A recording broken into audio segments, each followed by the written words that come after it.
En el nombre del Padre, del Hijo y del Espíritu Santo. Amén. Bendito y alabado sea Jesús en el santísimo sacramento del altar. Sea por siempre bendito y alabado. Gracias, Señor, por quedarte con nosotros en la Eucaristía. Gracias, Señor, por la Iglesia, tu cuerpo, tu esposa. Gracias, Señor, por esta comunidad de hermanos en la cual cada uno de nosotros va creciendo, formándose y encontrándose contigo, con tu verdad y con tu amor. Bendito y alabado seas, Señor, y gracias también por llamarnos a cada uno a desempeñar una misión en tu iglesia. Gracias por llamarnos al servicio. Gracias por invitarnos a poner también al servicio de los hermanos los talentos y dones que tú mismo nos has regalado. Danos tu Santo Espíritu para este último encuentro, para que podamos seguir creciendo, aprendiendo, madurando, pudiendo encontrar más y más el gozo de la entrega, en la fidelidad y en la obediencia a la palabra que tú nos dices en tu iglesia. Ven Espíritu Santo, llena los corazones de tus fieles y enciende en ellos el fuego de tu amor. Envía Señor tu Espíritu y todo será creado. Renovarás la faz de la tierra. Oh Dios, que has iluminado los corazones de tus fieles con la luz del Espíritu Santo, danos a gustar todo lo recto según el mismo Espíritu y gozar siempre de su celestial consuelo por Cristo nuestro Señor. Amén. Dios te salve María, llena eres de gracia, el Señor es contigo. Bendita tú eres entre todas las mujeres y bendito es el fruto de tu vientre Jesús. Santa María, Madre de Dios, ruega por nosotros pecadores, ahora y en la hora de nuestra muerte. Amén. Sagrado corazón de Jesús, en vos confío.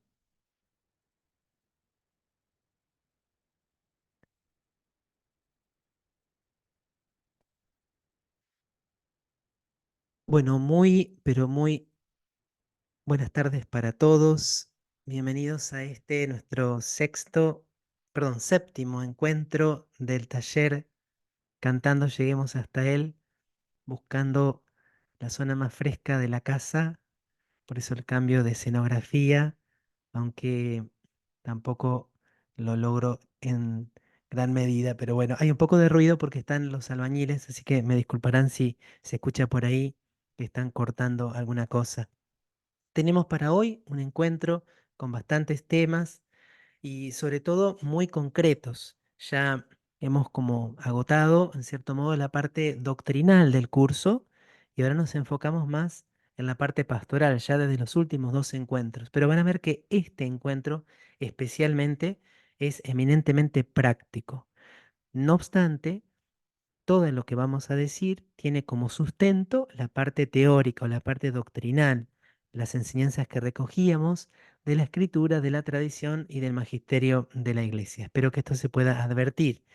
Y por supuesto, como es un encuentro eminentemente práctico, también tiene una gran faceta opinable, porque hay cosas que pueden ser de otra manera. Por eso yo les voy a aclarar siempre cuando me esté refiriendo a algo que es una opinión mía o cuando me estoy refiriendo a algo que es enseñanza de la iglesia, cuando cite algún documento o de alguna otra manera. Pero hay otras cosas en las cuales alguien puede decir, bueno, esa es la opinión del padre, es valiosa en alguna medida, pero opinión al fin. Vamos a poder dialogar sobre esto en las pausas y ojalá también un poquito al final del encuentro. Entonces, nuestro curso, Cantando Lleguemos hasta él, 7 encuentros. El primero sobre la esencia de la liturgia, el segundo un recorrido genético, ¿no? Desde el Antiguo Testamento, Nuevo Testamento, y una mirada a la historia. En la tercera clase recogimos algunos principios de la Carta a los Artistas, tratamos de diferenciar a qué se aplica la expresión liturgia, qué actividades de la iglesia son liturgia y cuáles no lo son, y de nuevo fuimos al magisterio, qué es lo que expresaba Sacrosanctum Concilium y la música sacra. Hicimos como un balance de las cosas buenas, de las cosas que tal vez no están saliendo tan bien, las características antropológicas que hacen que sea algo valioso, muy bueno cantar en la liturgia y también cuál era el papel en la celebración. Buscamos el nombre adecuado para llamar a quienes ejercen también este ministerio. En la quinta clase, ¿cómo me debo preparar? La formación, formación musical, formación teológica, formación espiritual, en actitud de servicio, los géneros de la música litúrgica, gregoriano, polifonía, música sagrada para órgano y otros instrumentos, canto sagrado popular litúrgico. La última que habíamos tenido ya también era eminentemente práctica, cómo elegir los cantos. Dijimos que había dos grandes criterios, el criterio litúrgico y el criterio pastoral. Subrayamos que la insistencia del magisterio es cantar la misa, pero también cantar en la misa. Lo más importante es cantar la misa, es decir, aquellas dimensiones de la Eucaristía que admiten ser cantadas y no solamente interpretar cantos acompañando otros ritos. Hicimos alguna referencia a las misas con participación de niños y finalmente el tema siempre difícil de los instrumentos. Espero que hayan quedado algunas ideas claras, de tratar de ser fieles al magisterio de la Iglesia, leyéndolos de manera integral. Ahora sí, séptima clase, algunas cuestiones bien prácticas del ejercicio del ministerio. El cantor o grupo de cantores, algunas recomendaciones para que la cosa funcione lo mejor posible, el lugar desde el cual conviene ejercer el ministerio, también este tema, ¿conviene usar cantorales o conviene poner los cantos en la pantalla a través de un proyector? Algunas reflexiones. ¿Cómo puede ser la preparación inmediata de la celebración? Algunas pistas, algunas recomendaciones para que ese momento previo sea un momento también hermoso y predisponga a cada uno a celebrar bien. Algunas pistas, algunas recomendaciones para la celebración misma, durante el desarrollo de la misma. Y finalmente, algo muy sencillo sobre el uso de los micrófonos y equipos de amplificación. El cantor o grupo de cantores. Bueno, ya dijimos, algunos de nosotros tenemos sobre todo la experiencia de cantar solos, de tener que cantar a capela o tener que ejecutar un instrumento y cantar simultáneamente, sea la guitarra, sea el órgano. Algunos de ustedes, en cambio, tienen la experiencia del grupo, de este conjunto de personas. En esta foto vemos sobre todo aquí que son jóvenes, al menos la mayoría de los que están cantando. Muchas veces los conjuntos de canto están así como segmentados por edad. Son o niños, o todos jóvenes, o todos adultos, o todos personas adultos mayores. Aunque es hermoso, y como yo creo que sugerí en alguna de las charlas, que para algunos momentos importantes del año litúrgico todos puedan cantar al unísono, todos puedan reunirse. El coro del sábado a la tarde, el coro del sábado a la noche, el coro del domingo a la mañana, el coro del domingo a tarde cuando existan, gracias a Dios en algunas comunidades lo hay, cuando existan diversos grupos de cantores o diversos coros, qué maravilla, qué hermoso signo de comunión cuando pueden reunirse y cantar juntos, porque expresa una adecuada comprensión de aquello para lo cual han sido llamados. Y este grupo de cantores, voy a decir algunas recomendaciones, ¿no? La comunión entre ellos se revela en el canto. Por eso sostenerla desde la oración, la cordialidad y la caridad. ¿Qué estoy queriendo decir? Vos te das cuenta, aunque no te lo digan, a veces mirándolos, a veces escuchándolos y a veces por esa sintonía fina que puede darte la intuición espiritual cuando pasó algo en el grupo de cantores. Vos te das cuenta cuando hay una profunda unidad entre ellos, cuando se llevan bien, cuando se quieren, cuando se respetan, cuando han rezado juntos, y te das cuenta cuando alguno de estos elementos pudiera faltar. Te das cuenta en gestos, en expresiones, en el cómo llegan, en el cómo se van. No sé, cada uno puede tener experiencias y quizá te tocó estar cantando con alguien en una misa, en una celebración, donde estaba todo mal, donde por poco no había así peleas, así más, incluso más estrepitosas o discusiones fuertes. y uno no lo vive igual. Dios hace habitualmente su obra a través de instrumentos que le son dóciles. Entonces, extraordinariamente, a veces Dios puede obrar, aunque nosotros estemos re mal o no estemos en gracia, Dios puede obrar igual. Que nadie le va a poner límites a la acción divina. Pero desde nuestra parte, lógicamente que la actitud de gratitud, de respeto, de valoración del ministerio que hemos recibido es poder predisponernos del mejor modo. Rezar los unos por los otros, tratar de encontrar en el trato una cordialidad adecuada. No siempre las personas con las cuales te toca compartir este ministerio van a llegar a ser amigos íntimos, pero sí un trato desde la visión y de la comprensión de que el otro es un hermano. Cuando sea necesario expresar cosas, hacer correcciones, emitir algún reclamo, alguna queja, tratar de hacerlo siempre desde la caridad y desde la humildad. Dos virtudes esenciales para la vida cristiana, no siempre tan fáciles. En esto, por supuesto, me incluyo como sacerdote. ¿Cuántas veces me cuesta, ¿no? Que como sacerdote alguien me corrija, alguien me diga algo? Porque bueno, el sacerdote a veces al tener que ejercer un rol de autoridad, está acostumbrado quizás a decidir, bueno, hacer que su opinión prevalezca. Pero qué importante, qué valioso, qué significativo para nosotros cuando se puede dar también esta confianza que implica poder acercarse a veces al sacerdote y expresarle un desacuerdo cuando haya una razón válida. Y bueno, y esto entre los miembros del grupo de cantos. Si son dos o más, el ensayo es vital. Es cierto que hay algunas partes de la celebración que de tanto hacerlas ya quizá parece que no necesitan ensayo, ¿no? Como por ejemplo, no sé, el aleluya que se canta habitualmente, el anunciamos tu muerte, Señor, alguna otra aclamación. Puede haber algún canto que tal vez parezca que no necesite ensayo, pero en líneas generales, y sobre todo cuando se va a preparar una celebración dominical, mucho más cuando es una patronal o un tríodo pascual, es necesario ensayar. Y es necesario ensayar hasta que salga razonablemente bien. Incluso en esto, teniendo hasta el sentido común y la humildad de que si se aproxima el horario de la misa o si uno prevé que no va a alcanzar con todos los temas, con todas las canciones, con el elenco elegido, a veces es preferible ese canto no hacerlo. Esto que voy a decir no es una soncera, como decimos en Argentina, pero sí recuerdo que cuando hacíamos, por ejemplo, un ensayo y había un canto que no terminaba de salir bien, lo probábamos dos, tres veces y después lo dejábamos y continuábamos con todo el resto de la celebración y al final lo volvíamos a retomar. Y si retomándolo al final ya no salía, lo sustituíamos por alguno más conocido.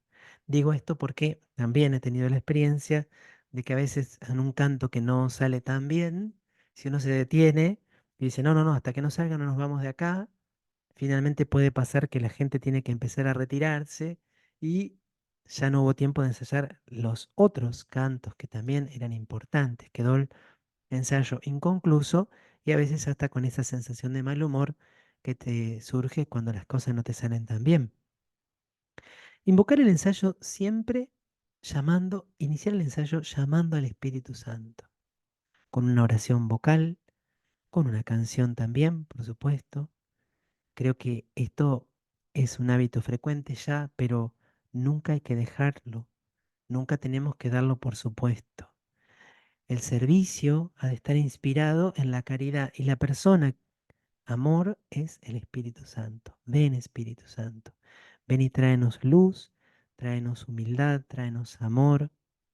Está presente en nuestros corazones para que también puedas estar presente en nuestras voces y en todo nuestro cuerpo, en el porte, en la actitud, en el respeto, en la reverencia con el cual me dispongo a servir a Dios y a servir a mis hermanos. Sería ideal, por supuesto, que cuando se va a preparar una misa dominical, si bien el que coordina, ya vamos a ver que por lo menos yo sugiero que haya siempre un coordinador, lo tenga más preparado aún, lo ideal es que juntos se lean y se haga una breve lección divina de las lecturas del domingo. Una breve lección divina es un pequeño comentario. Si ninguno se siente preparado para hacerlo, pueden descargar de internet algún comentario bíblico, alguna pequeña homilía escrita sobre las lecturas de ese domingo, y eso puede ayudar muchísimo. Puede ayudar a entrar ya como en clima, puede ayudar también a la elección de los cantos, si todavía no se ha hecho, si se va a hacer en grupo. Verdaderamente es nutrirse de la palabra a la cual luego se quiere servir y de la cual quiere ser vehículo expresivo la música. Bueno, esto lo propongo como un ideal, por supuesto. Qué lindo esos ministerios de música, esos coros que se reúnen a adorar, van a hacer hora santa semanalmente, quizás pueda sonar muy ambicioso, pero al menos una hora santa mensual, juntos. Porque, como ya dijimos del principio, el ámbito del arte y de la música en particular puede ser un lugar donde los egos, queriendo o sin querer, se sobredimensionen. Y donde entonces, cuando hay varias personas unidas queriendo servir al Señor, también el enemigo quiera meter cizaña, quiera dividir, quiera rivalizar, quiera generar competencia. Entonces, de rodillas ante el Señor es donde los egos se deberían poder desinflar poco a poco y paulatinamente. La selección de los cantos y otras decisiones. ¿Quién tiene que hacerlo cuando hay un coro? Yo considero que hay muchos temas que se pueden charlar, se leen las lecturas y se hace lluvia de ideas si se quiere. Hay veces que no hace falta porque es clarísimo el repertorio que hay que elegir de acuerdo a la liturgia de la palabra de ese domingo. Pero es importante que haya un coordinador, un director. ¿Por qué? Porque a veces no va a haber acuerdo, a veces no va a haber consenso. ¿Qué cantamos? ¿Esta o aquella? Entonces es importante que haya alguien que pueda, como solemos decir así coloquialmente, cortar la torta. Es decir, vamos a hacer este canto y este otro lo dejamos para otra celebración. Entonces eso resuelve tensiones que en caso de no darse fácilmente esta decisión pronta, pueden generar un desgaste, ¿no? Pueden generar discusiones, un cansancio que no es el cansancio propio del servicio, sino de este malestar que se puede generar entre las personas. Ahora bien, es importante crear un clima cordial, pero de disciplina. No tenemos que estar rígidos, pero sí tiene que tomarse un ensayo con una cierta seriedad. ¿Y esto qué es lo que va a permitir?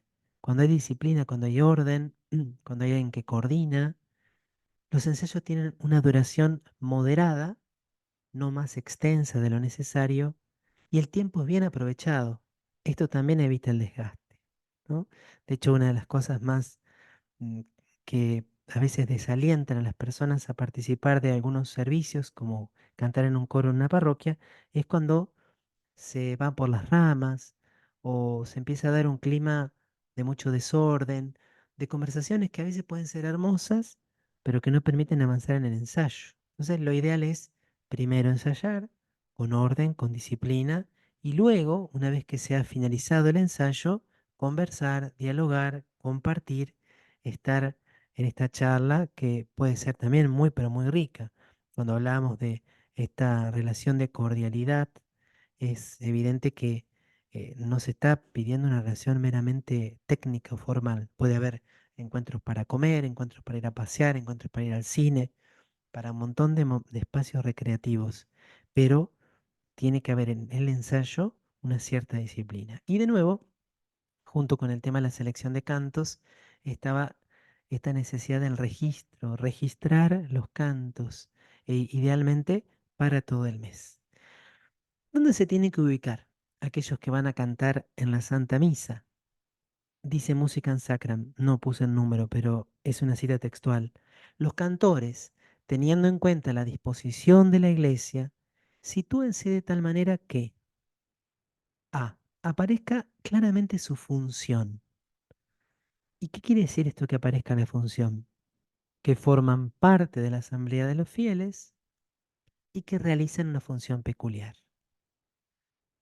Tiene que quedar claro que ellos también participan de la Santa Misa, que ellos también están viviendo el momento litúrgico, que no son algo como externo, como accesorio. Son miembros de esa asamblea que celebra, pero que al mismo tiempo en esa asamblea desempeñan una función peculiar. Se tiene que notar una distinción sin una separación, podríamos decir, utilizando una expresión propia también del magisterio de la Iglesia en Cristología. Segundo criterio que señala Musican Sacram, que la realización de su ministerio litúrgico resulte más fácil.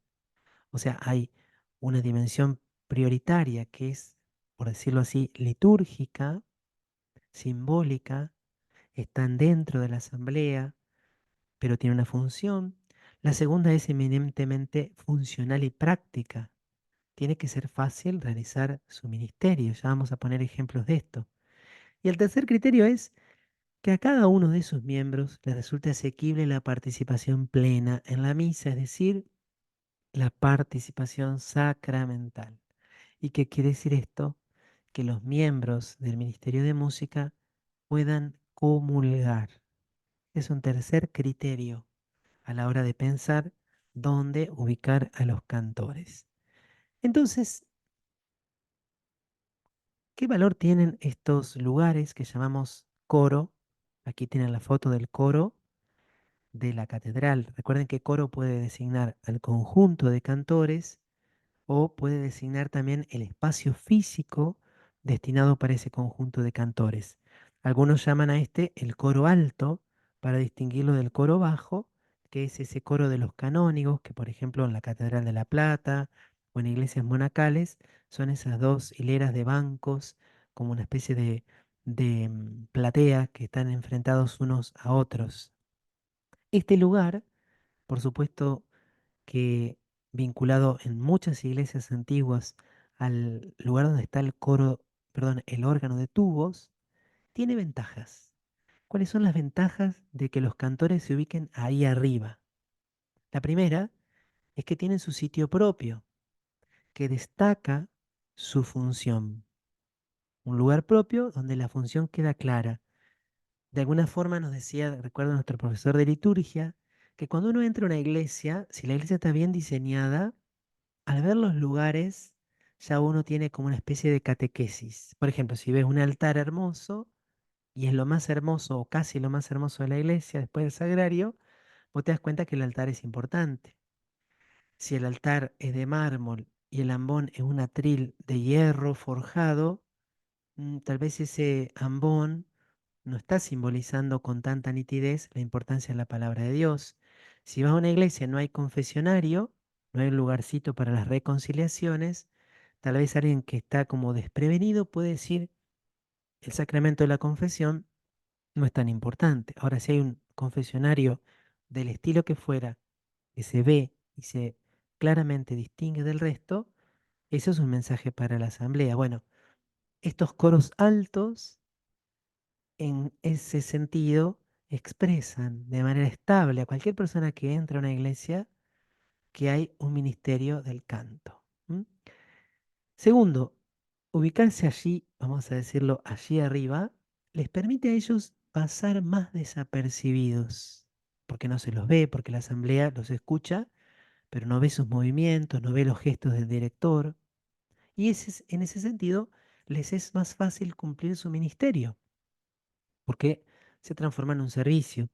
Alguien que ejerce un ministerio, pero que distrae a los demás, en el fondo su ministerio queda opacado. Y en tercer lugar, si la iglesia tiene una buena acústica, no necesitan amplificación si son varios cantores. Pongo como ejemplo la iglesia del coro, el coro de la iglesia, perdón, del Seminario de Paraná, que es un tamaño moderado, y con unos 7 cantores en ese coro se llena suficientemente de sonido el aula celebrativa, el espacio sagrado. Ahora, en una iglesia más grande como la catedral, para que se escuche bien ya tenés que pensar en 50 personas. Entonces las desventajas aparecen claramente. No siempre en los coros hay equipo amplificador. A veces las iglesias tienen un solo equipo de sonido y por ende arriba no llega ni el inalámbrico ni tampoco está integrado en el resto del sistema de amplificación. Por eso si los cantores son poquitos, o si es uno solo, o si la ciudad es muy ruidosa, como pasa en algunas iglesias que están ubicadas sobre avenidas, si no se amplifica, prácticamente no se escucha. Entonces no se estaría cumpliendo tan bien la función. Lo segundo, que yo creo que es lo más a tener en cuenta, es que se corre el riesgo de quedar afuera de la asamblea, que es uno de los elementos del punto A, que forman parte de la asamblea de los fieles. Ay, disculpen que algo pasó aquí. Entonces, esto también lo digo porque alguna vez me tocó en alguna misa cuando éramos seminaristas cantar con otras personas y me acuerdo que en la homilía muchos, algunos, vamos a decirlo así, salían del coro a la terraza de la catedral y algunos hasta encendían un cigarrillo y se ponían a fumar. Bueno, obviamente que eso no debería jamás pasar, pero estando en ese lugar es como que fácilmente vos te puedes sentir fuera de la asamblea. La misa está allá abajo, nosotros estamos aquí arriba. Y especialmente también se dificulta la comunión. ¿Cómo se hace la comunión? Y bueno, supone la posibilidad de llevar un ministro que distribuya la comunión, al menos en la puerta de ese espacio llamado coro alto. Creo que queda claro a lo que estoy apuntando. Yo no tengo un criterio así definitivo, porque tampoco la iglesia lo tiene. También dependerá del tipo de iglesia, de las dimensiones, de la disposición. Pero sí, incluso si la iglesia no tiene estos coros altos, en las nuevas iglesias no suele haber, ¿dónde ubicarse? Un lugar que ofrezca cierta discreción. Lo mejor es no quedar tan expuestos para no distraer a la asamblea. Por ejemplo, si estás en el presbiterio al lado del altar, me parece a mí que estás demasiado expuesto. También que permita con facilidad ir a comulgar, porque si para comulgar hay que hacer como una especie de recoveco, hay que atravesar un laberinto, bueno, no sería el lugar ideal. Y por último, que ayude a quienes cantan sentirse parte de la asamblea. Estoy con otros hermanos, a mí me toca ejercer un ministerio, pero también los escucho cantar a ellos, también estoy en medio de ellos, en cierto modo.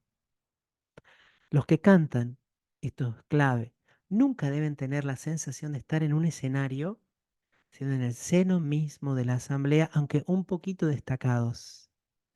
Nunca en una celebración litúrgica tienen que estar de frente a la asamblea.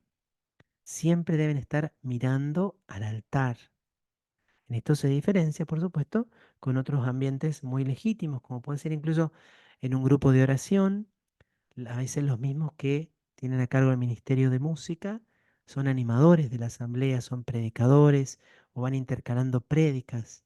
Entonces es lógico que puedan estar de frente a la gente que está reunida allí, dispuesta a escuchar una predicación. Pero en la liturgia el centro es el altar y los cantores mirando el altar son como una flecha que le señala a todos los demás dónde está lo más importante, aunque ellos sean excelentes en el ejercicio de su ministerio. Y esto también lo tiro así como una idea, como una propuesta para alguno. Alguna vez se puede probar de cantar sentados en los bancos. No sé, en iglesias donde tal vez hay días donde no hay instrumento, o donde un domingo hay que cantar a capela, te vas con el inalámbrico al cuarto banco, en medio de los demás, y dirigís los cantos desde allí. Y normalmente también es muy, muy bella esa experiencia. Es una experiencia linda humanamente, pero también una experiencia poderosa de manera, de modo eclesial. ¿Cantoral o proyector? Unas pequeñas reflexiones primero sobre el cantoral.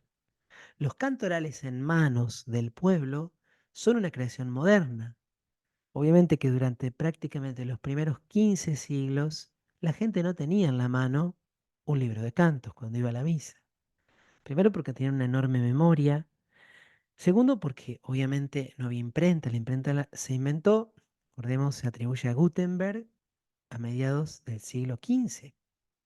Y también durante los primeros siglos, los libros, aún después de inventada la imprenta, eran muy caros.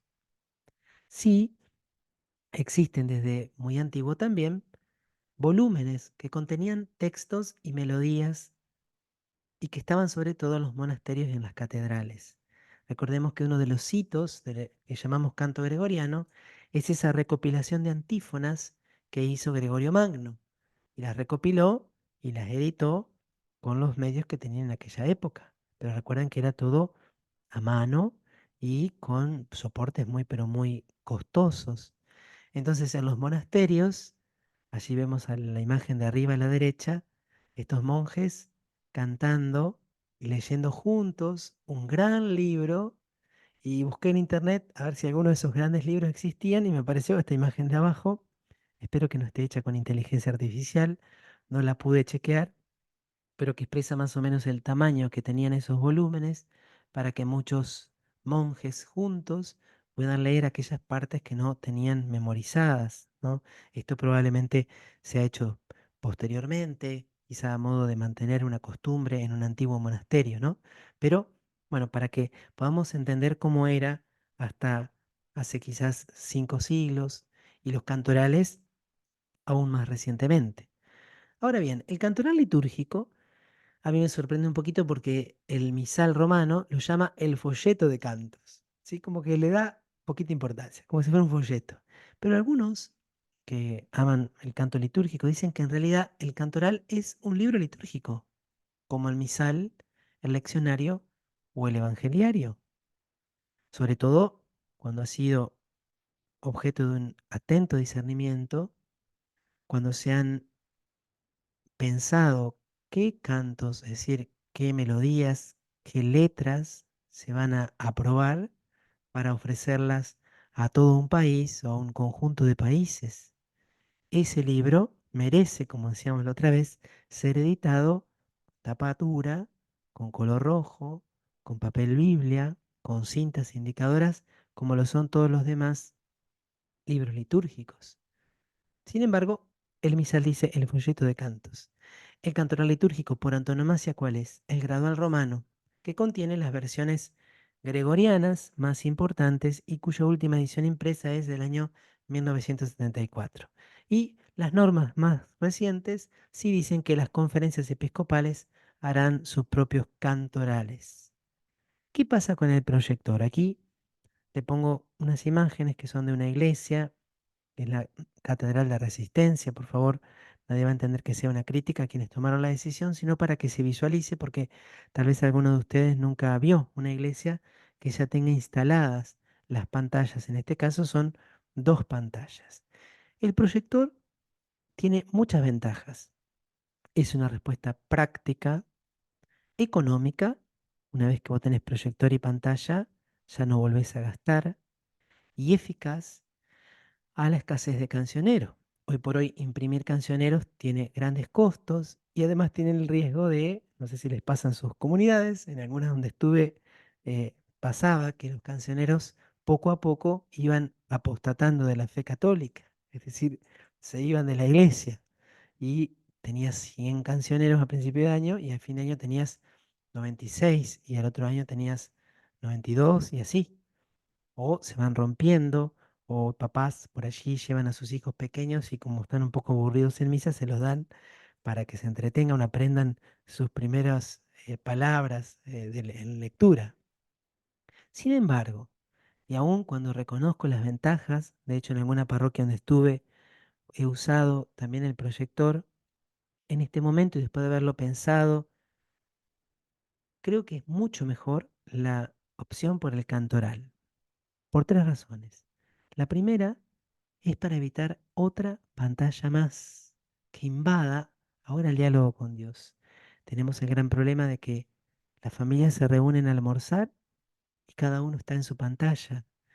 Algunos de ustedes son docentes y los alumnos tienen el celular en clases y están mirando su pantalla. Y vamos a una plaza y están todos mirando una pantalla.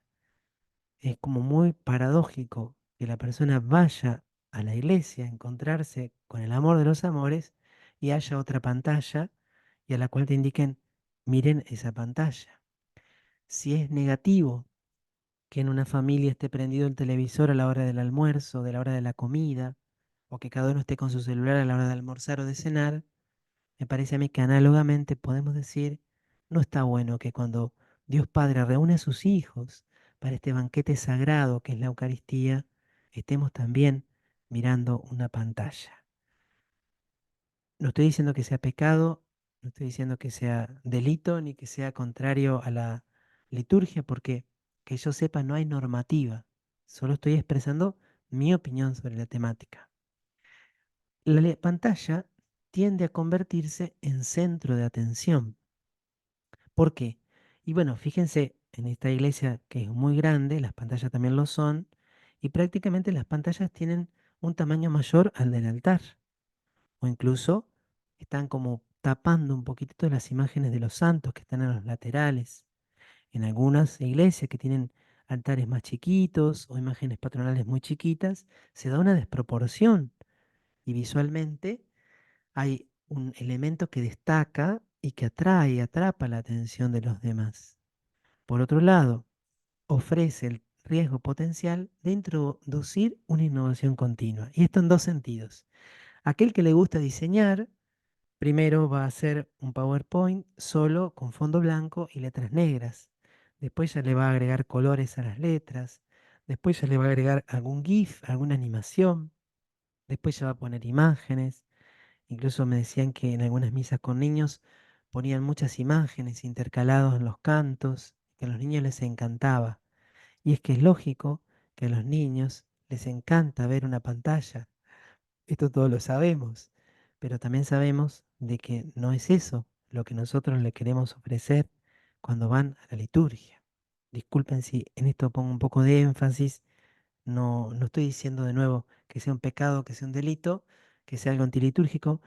En relación a este tema, la única palabra de autoridad que yo escuché es una declaración de la Conferencia Episcopal de Australia o de Oceanía, no recuerdo si era del país o del continente, donde prohibían a los sacerdotes utilizar soportes electrónicos en el altar, es decir, sustituir el misal por una tablet o por un ebook que les diera los textos para ir proclamando. También por esto, ¿no?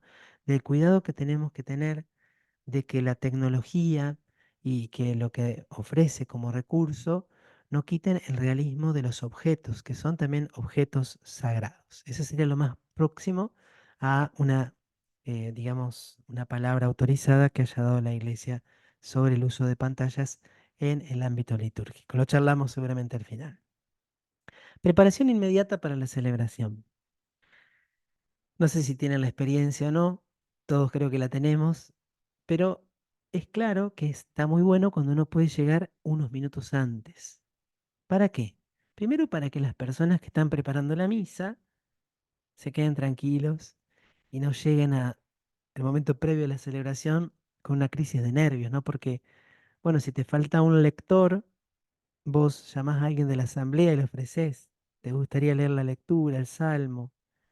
Si te falta alguien que pase la canastita, y bueno, no pasa nada. Pero si te falta el que canta, para las personas que están preparando la liturgia, es una verdadera catástrofe.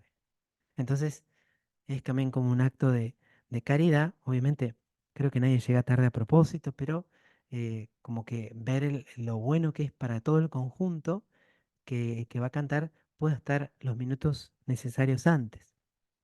Segundo, para orar antes de la Santa Misa y ofrecer todo al Señor.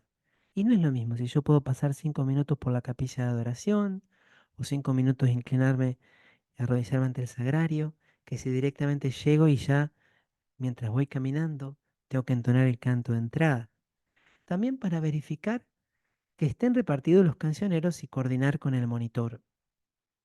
Alguna vez lo repartirá el mismo que canta, otras veces hay alguien que lo hace, pero diríamos que es una función también, porque si vos vas a anunciar un canto, tenés que chequear previamente de que la gente tenga los cantorales y coordinar con el monitor, sobre todo allí donde se acostumbre que el número del canto, los cantos, entrada, ofrendas, comunión, poscomunión si existiese y despedida, los anuncia el monitor. El monitor es el que guía la Santa Misa. También coordinar algunos otros pequeños detalles donde sea costumbre. Por ejemplo, hoy vamos a cantar en la respuesta a la oración de los fieles, por ejemplo. Y puede ser una razón de conveniencia para llegar más temprano, preguntarle al presidente, al sacerdote que va a presidir, si tiene alguna indicación o acordar si se cantan las partes del ordinario o no. Si se canta el Padre Nuestro, si se va a cantar el Tuyo es el Reino, etcétera, el acto penitencial o el Gloria y demás. Como preparación inmediata para la celebración, es muy conveniente probar los micrófonos con delicadeza, si los volúmenes son correctos, si están bien ecualizados, y si hay fallas en algo de esto, con paciencia y serenidad, probar las distintas opciones. Por eso es muy importante hacerlo antes de iniciar la celebración. Cuando digo probar los micrófonos con delicadeza, evidentemente que hay distintos estilos, pero no podemos probar un micrófono como los prueban en la Fiesta Nacional del Mate o como lo prueban en otro espectáculo. Estamos en un ámbito donde ya hay personas probablemente que estén intentando entrar en oración, entonces con delicadeza. Uno puede decir Ave María Purísima, sin pecado concebida, o si dice el clásico hola o uno, dos, tres, como se suele decir a veces, dicen que tiene un sentido que no es arbitrario, bueno, hacerlo con delicadeza, pero preferentemente no hacerlo cuando ya haya gente o buscar alguna otra metodología. Ya vamos a ver un poquito de la ecualización. En cuanto a los instrumentos, es absolutamente indispensable afinar los que así lo requieran y también ver la ecualización. Tratar de nunca afinar durante la misa. Alguna vez te puede pasar cuando hay cambios de temperatura, cuando hace mucho que no se usa un instrumento o cuando tenés cuerdas nuevas, por ejemplo, que se te desafinó. Pero lo ideal es, si se desafinó el instrumento, levantarse con mucha discreción, salir un ratito de la aceleración, afinar afuera y volver a entrar. Y los volúmenes de los instrumentos también regularlos para que no tapen las voces del pueblo. Este es una falla bastante común de que se da demasiado volumen y las voces de la gente prácticamente, aun cuando cantasen, no se escuchan. Aunque lo que suele pasar es que cuando los instrumentos están muy fuertes, la gente no canta. Se siente como poco aturdida o como si no fuera necesaria su participación. Durante la celebración, acuérdate que Dios da gracias especiales a los que cumplen un ministerio. Dios da gracias especiales. Dios da gracias especiales. Pedilas. Sí, quizás tenés que distraerte un poquito, arreglando algo, o no puedes comulgar tal vez como lo haces cuando no te toca cantar, pero por ese sacrificio, por esa entrega, Dios derrama en tu corazón gracias muy, pero muy particulares. Conviene evitar al máximo todos los diálogos innecesarios. Atención con esto. Ni dialogar con el monitor, ni dialogar entre los miembros del ministerio. Se supone que si hubo ensayo, cada uno tiene anotadito el canto que viene, el que toca.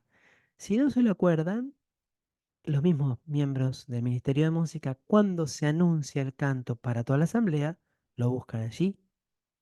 Y las entradas y cómo empezar los cantos, se supone que se tiene que ensayar, sobre todo encontrar un punto así como de que sea fácil. Entonces, supongamos que hay un órgano y no nos acordamos qué santo se hacía. Bueno, el organista hace una introducción, hace no, no, no, no, no, no, santo, santo, ¿no? O si ya nos acordamos qué canto es, pero no acordamos la tonalidad, se puede también hacer una introducción o se puede hacer solamente la nota de inicio. Pero evitar todo cuchicheo, todo murmullo, porque esto distrae a los que lo realizan, pero también a los que están más cerca y lo escuchan. Y recordemos, los cantos pueden ser anunciados por el mismo que va a cantar o ejecutar los instrumentos. No hace falta dictárselo al que va a guiar la misa para que él lo diga. ¿No? Es también innecesario ese diálogo. Avisarlo con voz clara y audible y repetir si es necesario. Es muy importante que la gente sepa qué canto se está por hacer. Muy, pero muy importante. Por eso vale la pena decirlo con voz alta, con voz clara y si es necesario repetirlo. Yo aconsejo repetirlo para que todas las personas lo puedan buscar. ¿Qué pasa con la comunión? Recordar que es el culmen de toda la celebración. El canto pasa a un segundo plano. Y no pasa nada. Si el canto se termina porque el que estaba cantando tuvo que comulgar, no pasa nada. No hay ningún problema. Si hay varios cantando, obviamente uno pasa primero, se pone primero en la fila y luego vuelve al sitio. Y acá algo que también es muy opinable, yo lo suelo hacer, pero prefiero la otra modalidad. No es recomendable que el ministro vaya hacia el coro, porque propicia situaciones incómodas. ¿Qué quiero decir con esto? Puede ser que alguien no esté en gracia de Dios, pero si el sacerdote se acercó y está ahí con la hostia consagrada, esa persona que a veces está en una situación de pecado, no solo que ha cometido un pecado puntual, comulga sin estar en gracia. ¿Por qué? Y bueno, porque le dio vergüenza empezar a hacerle gestos al sacerdote de que no podía comulgar.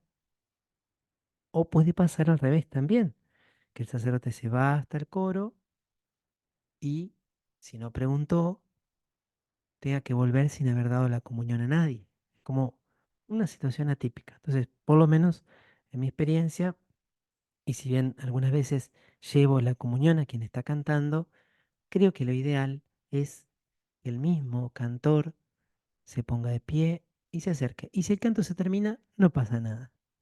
En algunos lugares se acostumbra que el cantor va primero a comulgar y después inicia el canto. Aunque vamos a ver que eso no sería lo ideal por otro motivo. Nunca perdamos de vista que estamos en todo momento cantando a Dios. Y eso hace que el canto surja con una entonación especial, con un timbre distinto. Así es verdadera oración y así hace rezar a los otros. Y si te ayuda, podés mirar el crucifijo, o podés mirar el altar, o podés imaginar en tu corazón que estás en ese trono de Dios con los ángeles, adorándolo, alabándolo, pero no olvidarte de a quién le estás cantando. Hay otro detalle que también traigo en el libro, lo tengo allí en el texto que les pasé. Es importante que el cantor, sobre todo si es uno solo, evite modulaciones personales. ¿A qué me refiero? A variaciones sobre la melodía, portamentos, pequeñas destrezas. ¿Por qué? Porque en el canto litúrgico hacen que el canto no sea a una sola voz. Por supuesto que un solista en un concierto o grabando un cover de una canción, tiene toda la libertad de hacerlo como quiera. Pero en la liturgia conviene que respete la melodía que el compositor transmitió o la que es usual en esa asamblea. Porque si no, si cada uno hace un arreglo distinto, suena como, vamos a decirlo así, suena como sucio. Algunos hacen la melodía normal y otros hacen jueguitos que a veces armonizan y otras veces no, porque son variaciones ya mayores, no son simplemente segundas voces. Y además, al añadir dificultad a melodías sencillas, desalienta la participación.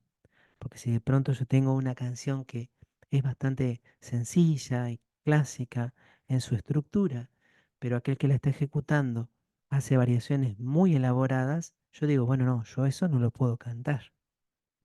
Finalmente, al término de la misa es conveniente no desarmar todo inmediatamente y mucho menos ponerse a conversar en el lugar. También esto en las parroquias no suele ocurrir. ¿Por qué? Porque algunas personas quieren y tienen derecho a quedarse haciendo acción de gracias por la comunión. Por eso en lo posible, también el que ha servido en el canto se puede ir a recoger unos minutos en oración y luego, sí, con discreción desarmar. Y si tenemos que salir volando, bueno, desarmar con mucho, mucho, mucho cuidado para que el sonido, el ruido no impida la oración. En cuanto a los micrófonos y el uso de amplificadores, conviene enchufar y desenchufar micrófonos con el amplificador apagado, esto tanto para evitar ruidos molestos como daños que podrían generarse tanto en los equipos como en los parlantes. Cada equipo es diferente, es importante probar antes y evitar volúmenes que aturdan o generen acoples, pero sí es necesario que sea audible, porque si está demasiado bajo no cumple su función. También en los cantos de la asamblea, perdón, que la asamblea no sepa cantar bien, el que anima el canto asumirá un mayor protagonismo. Si la asamblea este canto todavía no lo tiene bien aprendido, es necesario que lo escuchen y que lo escuchen de aquel que lo sabe bien. Por eso, bien cerca del micrófono. Pero si la asamblea sabe bien un canto, y si esa asamblea es capaz de hacerlo adecuadamente, en la afinación y en cuanto al tiempo, alejarte del micrófono. Entonces, si yo, por ejemplo, estoy en una parroquia probablemente y empiezo, como Cristo nos amó, nadie pudo amar jamás. Y ahí yo me puedo alejar del micrófono porque probablemente la asamblea va a enganchar, ya va a enganchar la afinación, el tiempo, y yo puedo dejar que suenen sobre todo las voces de los fieles y que la asamblea se escuche a sí misma. Lo mismo en el instrumento. Si la asamblea es capaz de cantar un canto adecuadamente, el sonido del instrumento también se volverá más discreto, solo para sostener la afinación y el tiempo. Pero qué lindo cuando la gente canta y se escucha a sí misma cantar. Simplemente una referencia a la ecualización. Algunos saben más de esto, otros no saben tal vez casi nada, como yo, pero esto que comparto en el libro, sí, antes de publicarlo lo hice chequear por alguien que se dedica al sonido. Saber que los equipos suelen tener no solo el volumen, no solo el botoncito o la pericita para subir volumen, sino también para regular agudos, medios y graves. Los agudos, o que a veces están con high, le dan nitidez al sonido. Hacen que sea muy fácil de distinguir las palabras entre sí, pero si yo le doy mucho agudo, puede sonar como muy chillante, puede chillar demasiado y sobre todo puede acoplar. Dar mucho agudo genera acople, bastante parecido a lo que pasa con los medios. En cambio, los graves le dan cuerpo al sonido.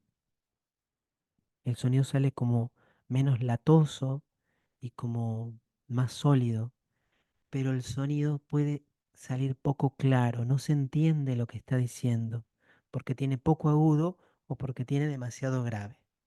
Esto entonces se da a nivel entradas, o sea, cada micrófono tiene una entrada con una ecualización distinta en los equipos más o menos que hay en las iglesias, y cada modelo de micrófono puede requerir una ecualización diferente. De hecho, los modelos más caros, los más profesionales, te explica cómo habría que ecualizarlo para que la voz salga natural. Ahí a la izquierda abajo tienen un ecualizador que este es de guitarra, ¿no? El amplificador de guitarra y el ecualizador. Pero más o menos siempre tienen volumen, presencia, en los equipos aparece a veces como ganancia, y tiene graves, medios y agudos. El equipo trae también una ecualización y volumen general que no conviene variar si no se conoce demasiado. Esto también puede haber variaciones en los gustos, puede haber variaciones en lo cómo cada uno lo siente, pero sí es muy importante que lo tengamos en cuenta porque a veces podemos tener un muy buen equipo o muy buenos micrófonos, pero si está mal ecualizado, sonar feo. Sin embargo, y para terminar esta primera parte, quiero decir unas palabras sobre el silencio. Porque equilibrar palabra y silencio, intentando mantener siempre un ambiente sereno a la vez que festivo, saber dejar espacio a la acción y a la resonancia de la poderosa palabra de Dios, es muy importante. No solo para los que presiden la celebración, sino para quienes ejercen el ministerio del canto. ¿Mm?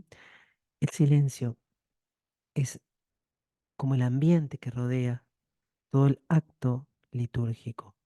Y aquí quiero leerles algo que dice el cardenal Sará, una charla que dio a sacerdotes en España. Quiero hablarles del lugar que debe tener el silencio. Es una preocupación que él tenía cuando era prefecto para el culto divino. Ante la majestad de Dios, nuestras palabras se pierden.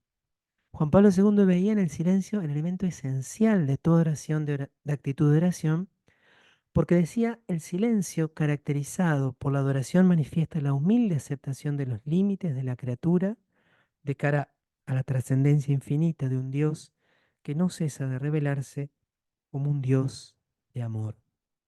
Silencio, adoración, humildad ante la trascendencia infinita de Dios.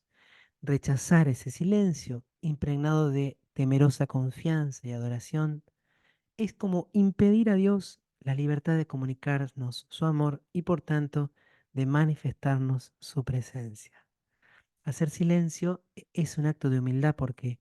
porque es aceptar que Dios puede obrar en las almas, en el corazón de las personas como Él quiere, que no necesariamente yo tengo que estar haciendo algo, diciendo algo, cantando algo, dejarle a Dios el protagonismo. Entonces, para quienes amamos el canto, las palabras del cardenal Sará significarán, entre otras cosas, intentar que nuestra música nunca sea ruido, sino plegaria que nace del silencio contemplativo.